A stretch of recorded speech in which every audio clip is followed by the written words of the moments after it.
चलिए बिना किसी देरी के आज के इस दिलचस्प ऐतिहासिक विश्लेषण या यूं कहें कि एक्सप्लेनर की शुरुआत करते हैं। आज हम भारत के सबसे महान ऐतिहासिक चेहरों में से एक महाराणा प्रताप की बात कर रहे हैं। हम सब ने उनकी वीरता की अनगिनत कहानियां सुनी हैं, है ना? लेकिन आज हम मिथकों से परे जाकर युद्ध के मैदान के बाहर उनकी असली रणनीतिक समझ, उनके स्ट्रैटेजिक माइंडसेट को डिकोड करेंगे।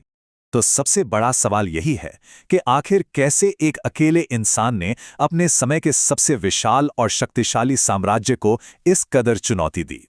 ये बिल्कुल एक क्लासिक डेविड बनाम गोलियात वाली स्थिति थी। इस विश्लेषण में हम समझेंगे कि प्रताप सिर्फ एक निडर योद्धा ही नहीं थे, बल्कि एक बेहद चतुर नेता भी थे, जिन्होंने मुगल साम्राज्य को सच में नाको चने चबवा दिए थे। भाग 1, जनता द्वारा चुने गए राजा। आइए इस पूरी कहानी की शुरुआत देखते हैं, जो दरअसल एक बहुत बड़े विद्रोह से होती है। एक ऐसे समय में जब मेवाड़ पर भारी संकट के बादल मंडरा रहे थे, वहां की जनता और सामंतों ने एक बेहद साहसिक फैसला लिया। दरअसल दिवंगत शासक उदय सिंह अपनी मृत्यु से पहले अपने छोटे बेटे जगमाल को उत्तराधिकारी घोषित कर गए थे, लेकिन लोगों को पता था कि साम्राज्य को बचाने के लिए सबसे योग्य नेतृत्व की जरूरत है। इसलिए उन्होंने एक पिता की अंतिम इच्छा के बजाय योग्यता और राज्य के अस्तित्व को चुना।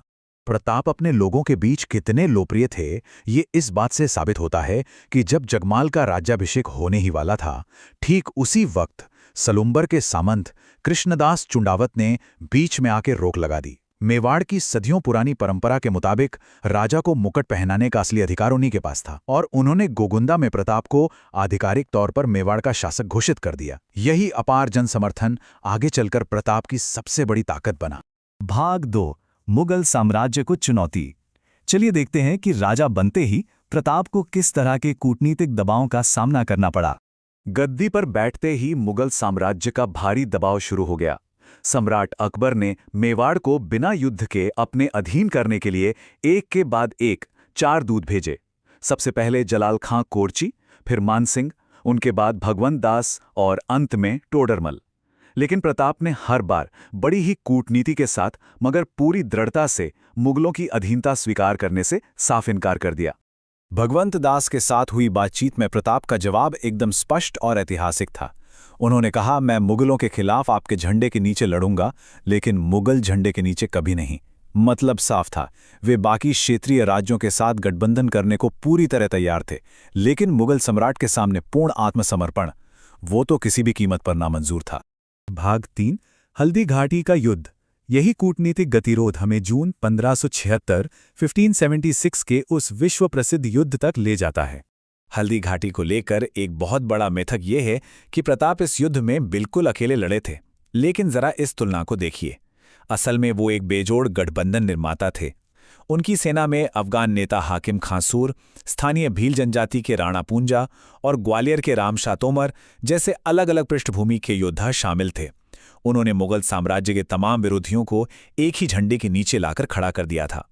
अब युद्ध के मैदान की बात करें तो प्रताप का शुरुआती हमला इतना भयंकर था कि मुगल सेना करीब 16 किलोमीटर पीछे खिसक गई थी। जी हां, 16 किलोमीटर। मुगल सेना में पूरी तरह से भगदड़ मच चुकी थी। उन्हें बिखरने से बचाने के लिए मेहतर खां नाम के एक सैनिक को एक झूठी अफवाह फैलानी पड़ी कि खुद सम्राट अकबर एक विशाल सेना लेकर मदद के लिए पहुंच गए हैं। सिर्फ इसी एक हताश झूठ ने मुगल सेना को मैदान छोड़कर भागने से रोका। इस युद्ध का सबसे मशहूर किस्सा महान घोड़े चेतक से जुड़ा है। जरा उस दृश्य की कल्पना कीजिए। चेतक अपने पीछे के पैरों पर खड़ा हो गया और मुगल सेनापति मान सिंह के हाथी मर्दाना की सूंड पर अपने खुर टिका दिए ताकि प्रताप सीधा वार कर सकें। हालांकि हाथी की सूंड में लगे खंजरों से चेतक के पैर बुरी तरह घायल हो गए थे, लेकिन उस वफादार जानवर ने हार नहीं मानी और अपने राजा को सुरक्षित रणभूमि से बाहर निकाला। हल्दी घाटी के नतीजे काफी पेचीदा रहे। झालाबीदा ने अपना बलिदान देकर शाही मुकुट पहन लिया, जिससे प्रताप मुगलों की आंखों में धूल झोंककर सुरक्षित निकल गए। कागजों पर भले ही इसे मुगलों की जीत कहा जाए, लेकिन हकीकत में ये एक बेहद खोखली जीत थी। वे ना तो प्रताप को पकड़ पाए और ना ही मेवाड़ को जीत पाए। इस विफलता से अकबर इतना ज्यादा क्रोधित हुआ कि उसने हताशा में अपने मुख्य सेनापतियों का कई महीनों तक दरबार में आना ही प्रतिबंधित कर दिया। भाग 4, छापामार रणनीति और नैतिकता। चलिए देखते हैं कि हल्दी घाटी के बाद आगे क्या हुआ। इतने बड़े युद्ध के बाद एक छोटी सेना खुद को कैसे संभालती है? जब आमने सामने की लड़ाई लड़ना संभव ना हो तो क्या किया जाए? प्रताप अच्छी तरह जानते थे कि खुले मैदान में मुगल सेना बहुत विशाल है, इसलिए उन्होंने पूरा का पूरा मिलिट्री पैराडाइम ही बदल दिया। एक ऐसी युद्ध नीति अपनाई जिसके लिए मुगल साम्राज्य बिल्कुल भी तैयार नहीं था। उन्होंने अपनी रणनीति में भारी बदलाव किया, अपनी राजधानी को कुंभलगढ़ के दुर्गम पहाड़ियों में शिफ्ट कर लिया और पड़ोसी राज्यों के साथ एक मजबूत सुरक्षा घेरा तैयार किया। युद्ध का पूरी तरह से विकेंद्रीकरण कर दिया गया। मुगल कैंप्स पर छोटे, अचूक और एक साथ कई सारे हमले किए गए। सबसे बड़ा दाव ये चला कि उन्होंने सूरत बंदरगाह तक जाने वाले रास्तों को ही ब्लॉक कर दिया, जो मुगलों का मुख्य व्यापारिक और हज मार्ग था। पहाड़ियों से लड़े गए इस गुरिल्ला युद्ध ने मुगलों की विशाल युद्ध मशीन को बुरी तरह थकाकर रख दिया। लेकिन युद्ध चाहे कितना भी क्रूर क्यों ना हो जाए, प्रताप के कुछ सख्त नैतिक उसूल थे जो कभी नहीं बदले। इसका एक बहुत ही शानदार उदाहरण तब मिलता है जब एक अभियान के दौरान प्रताप के बेटे अमर सिंह ने मुगल सेनापति अब्दुर रहीम खाने खाना के परिवार की महिलाओं को बंदी बना लिया। जैसे ही प्रताप को इसकी भनक लगी, उन्होंने अमर सिंह को कड़ी फटकार लगाई। उन्होंने तुरंत उन महिलाओं से माफी मांगी और पूरे मान सम्मान के साथ उन्हें सुरक्षित उनके शिविर में वापस भिजवाया। इस एक घटना का असर इतना गहरा पड़ा कि दुश्मन खेमे का सबसे बड़ा सेनापति यानी खुद रहीम प्रताप का प्रशंसक बन गया। दुश्मन के परिवार और निहत्थे लोगों को ऐसा अभूतपूर्व सम्मान देकर प्रताप ने साबित कर दिया कि वो सिर्फ एक माहिर रणनीतिकार ही नहीं थे, बल्कि उच्च आदर्शों वाले एक महान इंसान भी थे। भाग 5, दिवेर का प्रतिशोध। अब हम इस कड़े संघर्ष के सबसे अहम मोड़ पर आते हैं।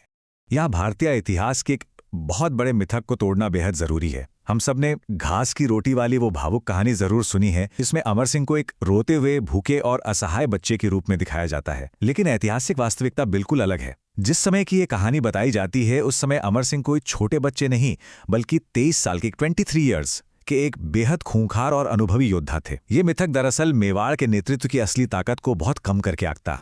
असलियत ये थी कि पिता और पुत्र की ये जोड़ी एक बहुत बड़े हमले की योजना बना रही थी और उन्होंने इसके लिए 1582 के दशहरे का दिन चुना। दशहरा जो कि हथियारों की पूजा का दिन माना जाता है। इसी दिन मेवाड़ की सेना ने दिवेर में स्थित मुगल सेना की सबसे अहम और कड़ी सुरक्षा वाली आपूर्ति चौकी पर एक बिल्कुल अप्रत्याशित और अचूक सर्जिकल स्ट्राइक कर दी। इसी युद्ध में अमर सिंह का असली रौद्र रूप देखने को मिला। उनका एक वार इतना भयंकर और शक्तिशाली था कि उनका भाला मुगल सेनापति सुल्तान खान के शरीर और उसके घोड़े को चीरता हुआ सीधा जमीन में जा धंसा। जरा सोचिए इस ताकत के बारे में। इस एक क्रूर और निर्णायक पल ने उस रोते हुए बच्चे वाले मिथक को हमेशा हमेशा के लिए चकनाचूर कर दिया। और यही दिवेर का युद्ध ही वो असली टर्निंग पॉइंट था जिसने सब कुछ बदल कर रख दिया। पूरी की पूरी मुगल चौकी का नामो निशान मिटा दिया गया। पहाड़ियों के रास्ते आने वाली मुगलों की सप्लाई लाइन हमेशा के लिए काट दी गई। इसका असर इतना व्यापक था कि 1585 आते आते मुगल सम्राट अकबर ने राजस्थान में अपने सारे सैन्य अभियान पूरी तरह से बंद कर दिए। मेवाड़ ने अपनी आज़ादी वापस छीन ली थी। आज के इस एक्सप्लेनर को हम एक अहम सवाल के साथ खत्म करते हैं। अगर हमारा इतिहास सिर्फ भावुक और दुखद मिथकों तक ही सीमित रह जाएगा, तो हमने ना जाने कितने ही ऐसे शानदार रणनीतिकारों को सिर्फ किंवदंतियों में बदल कर रख दिया है।